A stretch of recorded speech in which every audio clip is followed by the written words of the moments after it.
하나님 말씀은 베드로전서 4장 7절로 11절까지입니다. 제가 봉독해 드리겠습니다. 만물의 마지막이 가까이 왔으니 그러므로 너희는 정신을 차리고 근신하여 기도하라. 무엇보다도 뜨겁게 서로 사랑할지니 사랑은 허다한 죄를 덮느니라. 서로 대접하기를 원망 없이 하고 각각 은사를 받은 대로 하나님의 여러 가지 은혜를 맡은 선한 청지기같이 서로 봉사하라. 만일 누가 말하려면 하나님의 말씀을 하는 것 같이 하고 누가 봉사하려면 하나님이 공급하시는 힘으로 하는 것 같이 하라. 이는 범사에 예수 그리스도로 말미암아 하나님의 영광을 받으시게 하려 함이니 그에게 영광과 권능이 세세에 무궁하도록 있느니라. 아멘. 기도하겠습니다. 베드로의 헌신 예배로 오후 예배를 드립니다. 이 시간에도 성령께서 임하시고 우리에게 말씀하여 주옵시고 들을 귀 열어주시고 또 들은 말씀 마음에 담게 하시고 바른 영성의 사람 되게 하여 주옵소서. 예수님의 이름으로 기도드리옵나이다. 베드로는 수제자였는데도 실수가 많았던 사람입니다.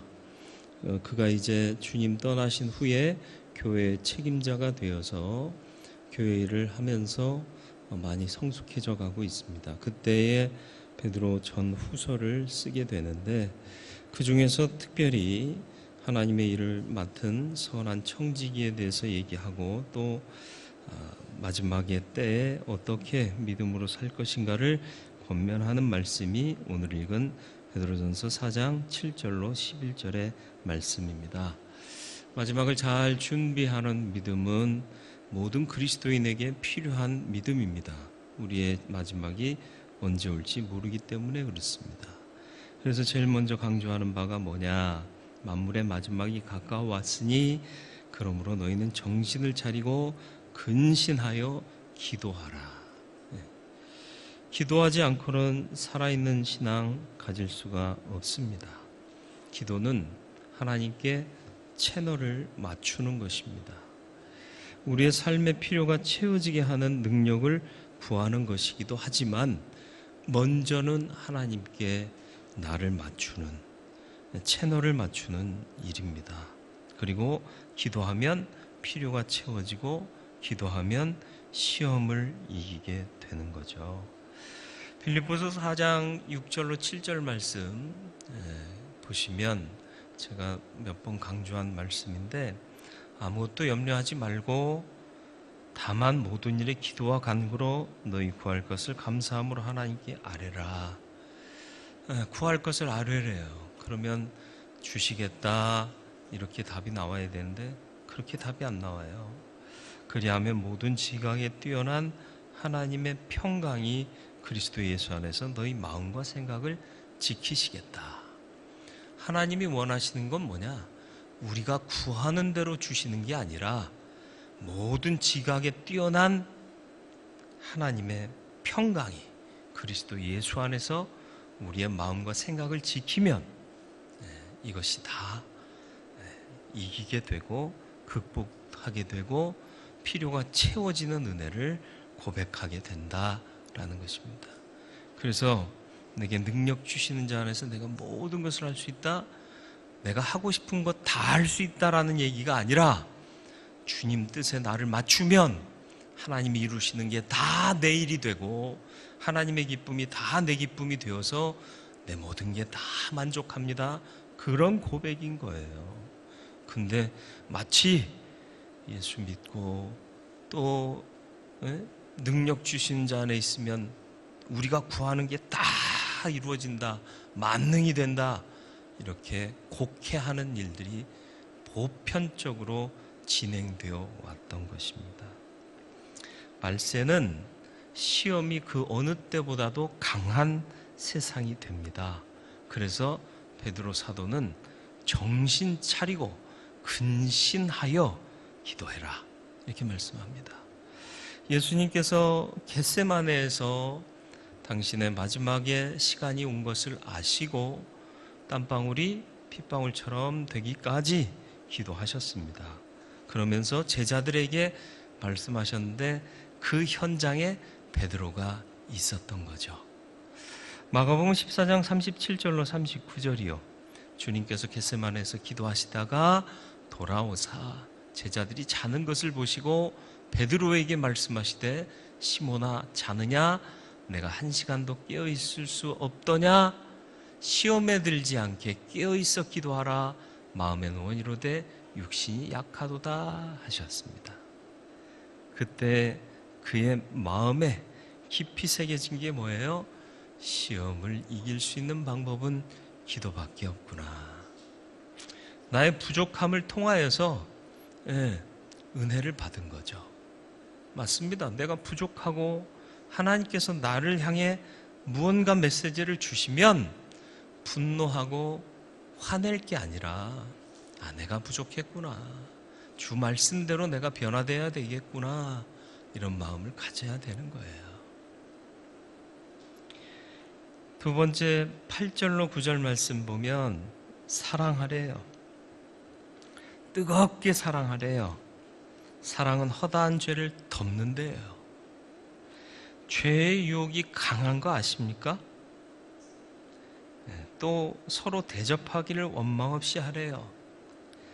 대접한다라는 말은 헬라어 원문으로 보면 필록세노이라고 써요.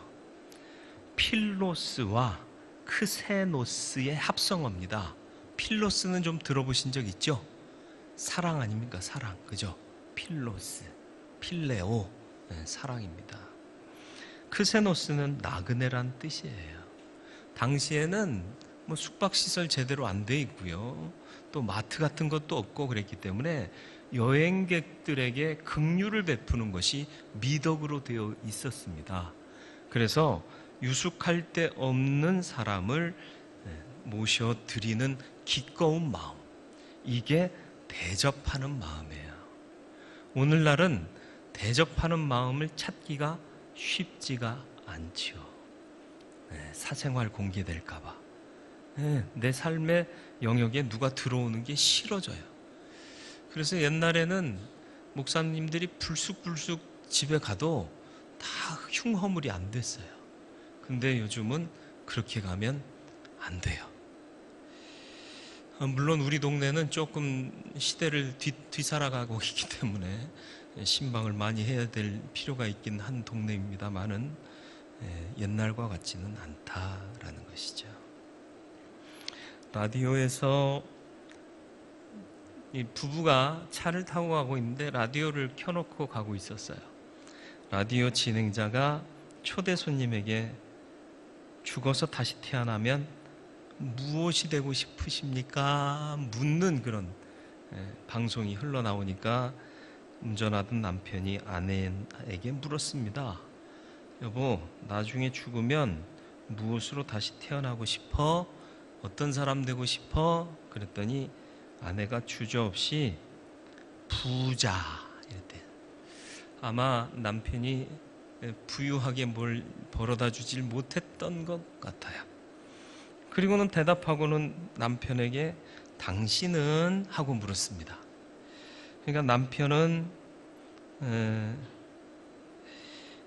잠시 생각하다가 난 다시 태어나도 당신 남편 될래 그랬대요.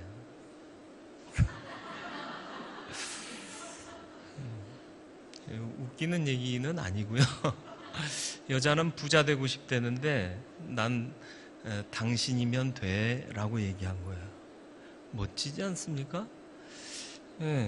아내가 말을 잊지 못했대요. 미안한 마음이 솟구치고 도대체 돈이 뭐길래 내가 왜 이렇게 돈만 생각하는 사람이 됐는가 하고 생각하게 됐다는 거죠. 여러분은 다시 태어나면 뭐가 되고 싶으세요? 부자? 저는 다시 태어날 수 있다면 부자 되고 싶어요. 정말 영혼에 그 어떤 때도 묻히지 않는 하나님의 은혜로 가득 찬 부자, 그런 부자가 되고 싶어요. 근데 못 되어서 미안하고 못 돼서 죄송할 뿐이죠. 누구에게? 주님께. 그렇죠? 너무 물질적인 것들이 최고라는 가치로 여겨지는 세상에 살고 있습니다. 우리가 청년부가 이제 9월 추석 연휴를 통해서 태국 선교 갈 텐데요. 우리가 경험했던 선교와는 전혀 다른 선교가 될 겁니다. 그 주인공들은 이 사실을 모르고 있어요. 지금 자기네들 예배 드리고 있기 때문에. 옛날에는 우리가 선교 가면요, 아이들이 몇백 명씩 모였습니다. 그리고 할 일도 되게 많았어요. 하루가 어떻게 가는지 모르게 그 뙤약볕 속에서도 땀을 다 흘리며, 어떤 분은 지붕에서 추락하기를 몇 번, 그죠? 그러면서도 감사하며 땀 흘리고 보람찬 하루 일을 마치고 돌아오는 차 안에서 꾸벅꾸벅 졸기도 할 터인데 찬양하고 부흥회하면서 돌아오고. 근데 이번에 선교는요, 학생들 그렇게 많이 안 모여요. 몇십 명이나 모일까?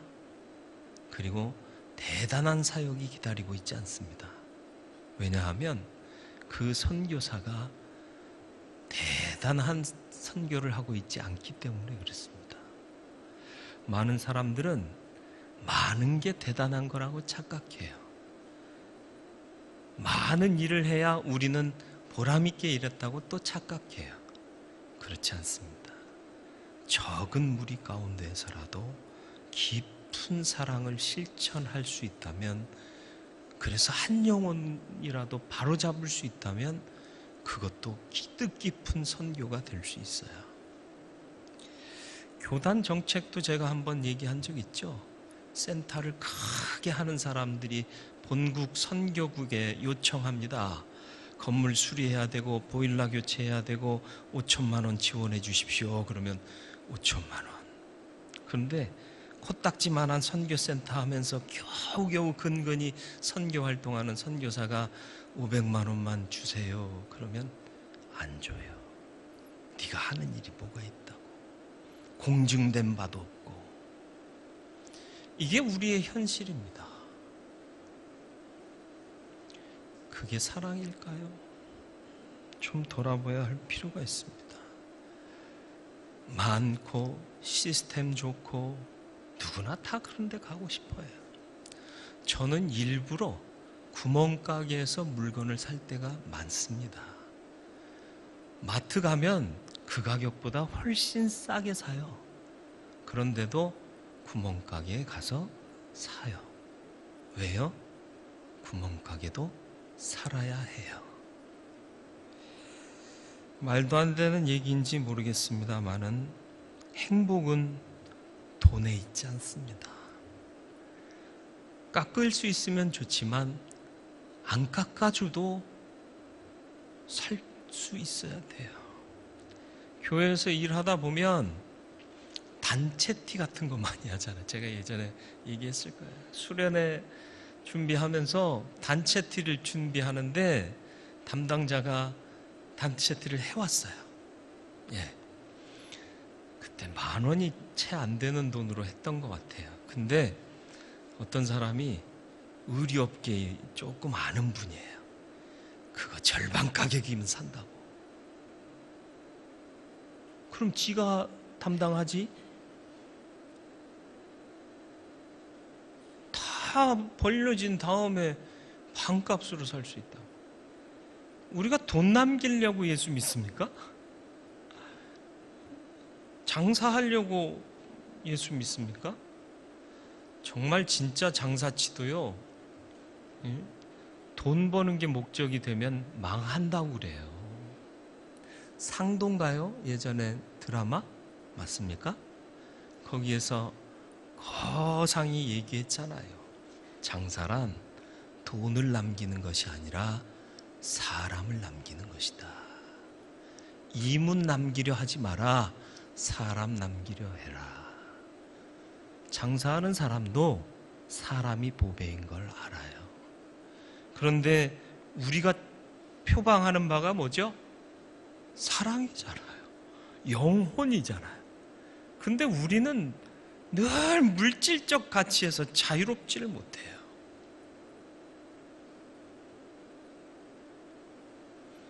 소유지향적인 삶에 집착하고 있지 않습니까? 사랑으로 인한 관계지향적인 삶을 살기를 바랍니다. 행복은 돈에 있지 않고 사랑이 있습니다. 부자로 다시 태어나기를 원하는 사람에게는 현재의 모든 일이 다 불편하고요, 불만입니다. 만물의 마지막 또는 인생의 마지막이 항상 가까이 있음을 깨닫는 사람은 물질의 가치보다 사랑의 가치를 더 압니다. 요한일서 4장 20절 말씀이요. 누구든지 하나님을 사랑하노라 하고 그 형제를 미워하면 이는 거짓말하는 자니 보는 바 그 형제를 사랑하지 아니하는 자는 보지 못하는 바 하나님을 사랑할 수 없느니라. 사랑한다는 건 뭐죠? 교통하는 거예요. 옛날에 아버지로부터 상처받은 영혼들이 참 많습니다. 아버지가 이거 해! 아버지, 지금은 잔말 말고 하라면 해! 대화가 아니야. 자식이라고 명령한 거야. 그러니까 아들 차원에서는 상처를 받는 거예요. 나도 항변하고 변명할 수 있는 기회를 줘야 되는데 내 말은 받아들여지지 않는 거죠. 그러니 아버지 혈육임에도 불구하고 불신이 깊게 쌓여 있는 거예요.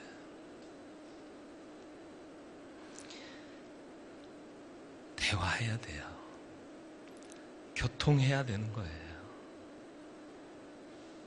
아버지도 아들을 이해할 필요가 있고 아들도 아버지를 용납할 필요가 있습니다. 주 안에서도 이와 같습니다. 하나님은 진정한 사랑을 우리에게 기대하고 있습니다. 원망 없이 행하라고 오늘 말씀은 얘기하고 있습니다. 대접하기를 원망 없이 해라. 원망은 왜 생기죠? 내가 손해봤다고 생각하니까 원망이 생겨요. 이스라엘 백성들이 광야에서 왜 하나님을 원망했죠? 손해봤다 생각하니까요. 왜 손해봤죠? 먹고 사는 게 불비해요. 하나님은 정작 자유를 주시고 잠시 참으면 가나안이라는 복된 땅에 들어가게 하실 것인데 과정의 잠깐의 불편함을 못 참는 거예요. 그 잠깐의 손해도 못 보겠다는 거예요. 그러니까 원망이 나오는 거죠. 원망은 허황된 기대에서 출발합니다. 우리가 사랑으로 대접하고 수고하면 갚아주실 분은 하나님이시고요. 하나님이 갚아주시는 방법은 물질적이거나 감각적인 것이 아닙니다. 인간에 대한 기대와 산술적이고 이해타산적인 관계는 사랑이 아님을 깨달아 알기를 축원합니다. 8절 말씀에 사랑은 허다한 죄를 덮는다 그랬습니다. 죄보다 강한 게 있을까요? 죄의 유혹이 너무 달콤하고 강력하지 않습니까? 그런데 그걸 덮어버릴 수 있는 게 사랑이다. 이 사랑이 우리 안에 있기를 축원합니다. 베드로가 실패하고 실수했던 이유가 뭐죠? 이 사랑이 부족했기 때문에. 그래서 게네사렛 호숫가에서 주님이 베드로에게 물으신 3번의 질문이 있잖아요. 네가 나를 사랑하느냐? 다른 거 안 물었어요. 너 이 일 할 수 있겠니? 너 준비됐니? 너 양육 잘 받았니? 너 잘 재산도 좀 모았니? 안 물어봤잖아요. 뭘 물어봤어요? 사랑하느냐? 그게 우리가 준비해야 될 단 하나의 조건인 거예요. 여러분은 사랑하십니까?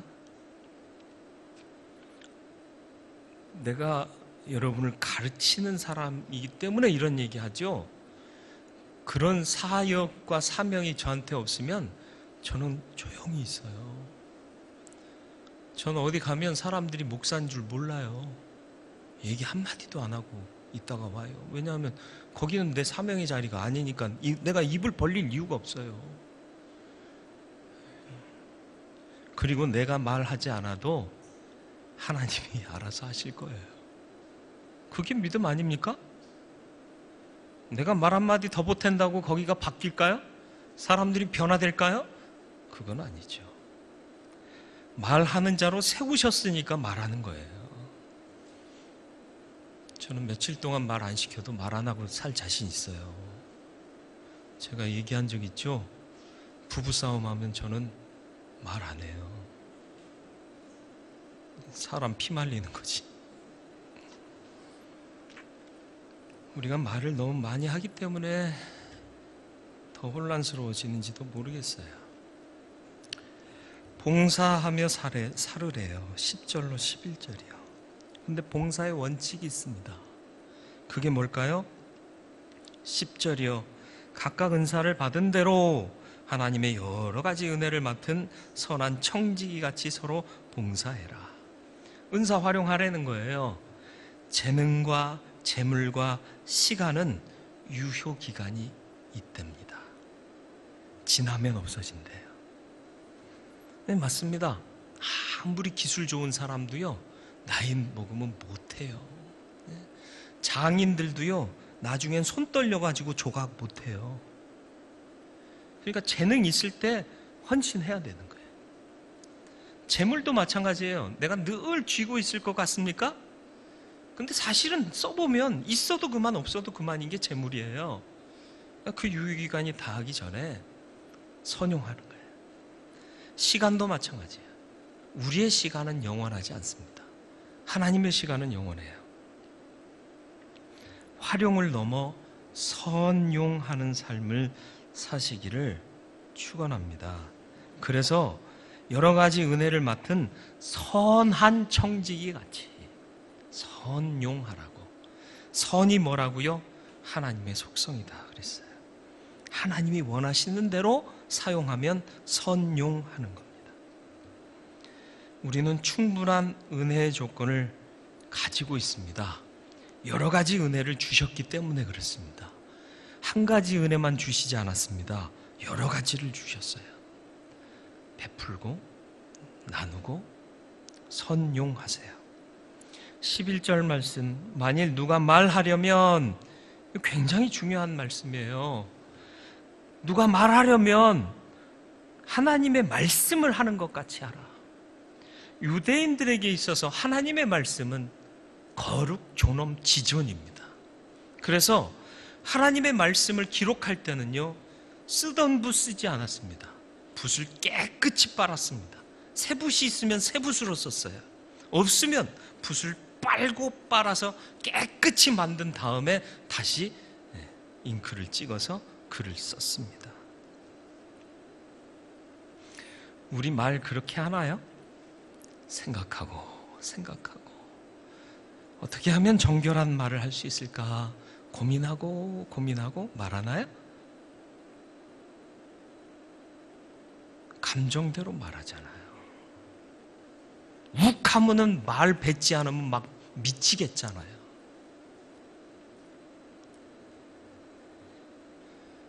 그래도 할 말은 해야 돼. 아니요, 할 말 안 해도 돼요. 하나님이 해결해 주시면 돼요. 그러니까 그리스도인은 말로 세상이나 사람을 변화시키면 안 되고요, 기도로 세상과 사람을 변화시키는 데 힘써야 되는 자들이에요. 왜냐하면 우리의 말로는 변화가 안 돼요. 우리 말로 할 수 있는 유일한 좋은 방법은 기도인 거예요. 그래서 하나님의 능력을 힘입어서 하나님이 역사하시기를 기도해야 되는 거예요. 내가 말해봐요. 저 사람은 말 못해요? 그러면 뭐가 돼요? 다툼이 되는 거예요. 그러나 내가 알면서도 기도해요. 내가 기도하고 있다는 사실을 어쩌다가 혹 저 사람이 알아봐요. 마음에 찔려요. 그래서 엎드러질 거예요. 그게 변한 거예요. 봉사하려면 하나님이 공급하시는 힘으로 하란 말이에요. 하는 것 같이라고 하니까 우리나라 어법으로 이해하시면 안 돼요. 아닌데 그거 같이 하라는 얘기가 아니라 하나님이 공급하신 것으로 하는 것이 마땅하다. 그것으로 하라 그 얘기예요. 그러니까 성경을 다시 잘 써야 되는데 이놈의 한국교회의 권위주의가 성경을 제대로 번역하는 일도 계속 막고 있는 거예요. 답답해 죽겠시오. 아유 진짜 그냥 아주 그냥 막 그냥 확 그냥. 봉사할 때 내 힘으로 하지 마세요. 내 힘으로 하니까 지쳐요. 지치면 짜증나요. 짜증나면 감정으로 그대로 드러나요. 덕이 안 돼요. 그러니까 항상 매사에 기도해야 되는 거예요. 우리 안내위원들도 주일마다 안내하기 전에 뭐 하고 해요? 그 바람직한 일이에요. 하나님, 친절한 미소로 성도들을 주의 사랑으로 대하게 하여 주옵소서. 그러면 주님께서 은혜 주세요. 힘을 공급하세요. 그러면 은혜가 넘치는 주일이 됩니다.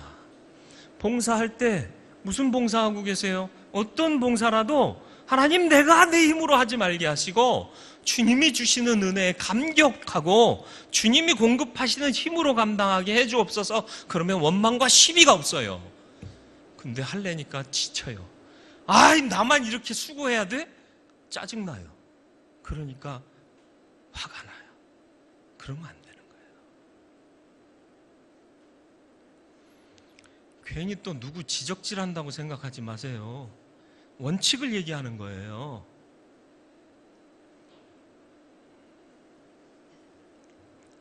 내 힘으로 내 의지로 하면 번아웃 되고 불평이 생깁니다. 어떤 교회는 그래서요,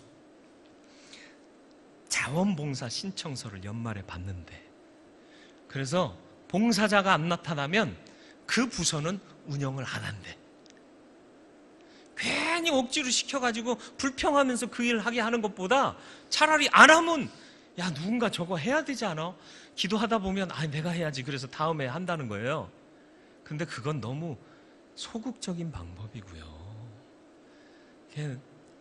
맡으면 짜증내지 않고 하나님께 기도해서 하나님, 내가 이 일을 내가 원치는 않았지만 맡았으니까 하나님이 힘 주셔서 잘 감당케 하옵소서.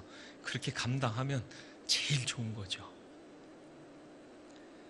틀렸으면 틀렸다고 그러고 아멘 하지 마세요. 그냥 아멘은 해놓고 하라고 그러면 왜 내가 또 해야 되냐고 그러지 말고 좀. 내 맺힌 게 많아요. 6년 동안. 농담이에요. 맺힌 게 어디 있겠어요. 나도 불완전하고 나 때문에 여러분이 상처받은 것도 있고 그럴 텐데, 근데 다 하나님의 뜻 안에서 서로 용납하고 이해하고 극복하고 다시 시작합시다 이러면 되는 거죠. 그래서 이 말씀을 선택한 거예요. 기도하다가 베드로 다른 얘기할 건 많아요. 그런데 베드로 전서의 이 말씀이 정말 헌신하는 그리스도인들에게 필요한 말씀이다. 주께서 확신을 주셨어요. 그래서 이 말씀 들어 말씀을 증거하고 있는 겁니다. 기도할 수 있기를 바라요. 기도하세요. 제일 좋은 거는 주의 전에 오셔서 기도하는 게 제일 좋아요. 왜요? 이곳은 만민의 기도하는 하나님의 집이잖아요. 그러니까 여기에서 기도하면 주님이 더 많은 은혜를 부어주실 거예요. 그러나 그렇지 못하겠거든 있는 곳에서 기도하세요. 그리고 일하기 전에 기도하세요. 왜요? 채널을 먼저 맞춰야 되고요. 그 다음에 하나님이 부어주시는 힘을 힘입어야 되기 때문에 그렇습니다. 내 마음, 내 생각, 내 능력, 내 의지 그걸로 감당하는 게 주의 일이 아니에요. 자꾸 그런 일들이 많아지니까 교회가 이상한 데로 가는 거예요. 봉사자 없으면 우리도 그냥 1년 동안 그 부서 폐쇄할까요? 아니라고 그랬잖아요. 나는 아니더라도 맡으면 기도하면 돼요. 하나님 기도. 그러면 내가 못하면 누군가 또 붙여주세요. 모세가요, 난 안 갈래요. 난 입술이 둔해요. 그랬더니 아론 붙여줄게. 핑계 못해요. 주님의 방법은 다 있어요. 그러니까 주님에게 맡기고 기도하면 됩니다. 사랑하고 섬길 수 있기를 바랍니다. 뜨겁게 사랑할 수 있었으면 좋겠어요. 그러면 허다한 죄를 덮습니다. 그 능력이 우리 교회 안에 있기를 바라고, 헌신하는 베드로의 회원들이 이런 모습 있게 되기를 축원합니다. 대접하되 원망 없이 하세요. 많이 기대하지 마세요. 그리고 내가 선행하면, 내가 대접하면 갚아주시는 이는 하나님이십니다. 내가 이걸 너한테 해줬는데 넌 나한테 고작 이거밖에 안 해? 이러니까 원망 생기는 거예요. 내가 행한 것은 하나님이 주신 것 같고 흘려보낸 거예요. 맞습니까? 내가 가진 모든 게 다 하나님 것 맞아요? 안 한 사람은 뭐요? 아멘. 안 한 사람은 아니란 말이요? 내 거란 말이요? 화낸 척 하는 거예요. 하나님 주신 거 선용하면 돼요. 맞습니다. 하나님이 주신 거니까 흘려보내면 되는 거예요. 그러면 누가 갚으신다? 받은 그 사람이 나한테 갚는 게 아니라 주신 그분이 더 주셔서 더 많이 일하게 하십니다. 기도해야 됩니다. 모든 일의 처음은 기도고요. 기도는 하나님께 최면을 맞추는 겁니다. 2번, 사랑하고 섬깁시다. 뜨겁게 사랑하면 죄를 덮습니다. 원망 없이 대접해야 합니다. 3번, 말과 일에 다 하나님을 생각합시다. 내 힘, 내 의지가 아닌 하나님 주신 것으로 원망과 시비가 없는 충성 드릴 수 있는 저와 여러분들이 되면 하나님이 더 공급하시는 은혜와 복으로 내가 충만하게 되고 남에게도 유익을 끼칠 뿐만 아니라 나도 더 풍성해지는 복을 받게 된다는 사실을 잊지 마시고 이 은혜를 간증할 수 있도록 체험하는 믿음의 사람 되시기를 주님의 이름으로 축원을 드립니다.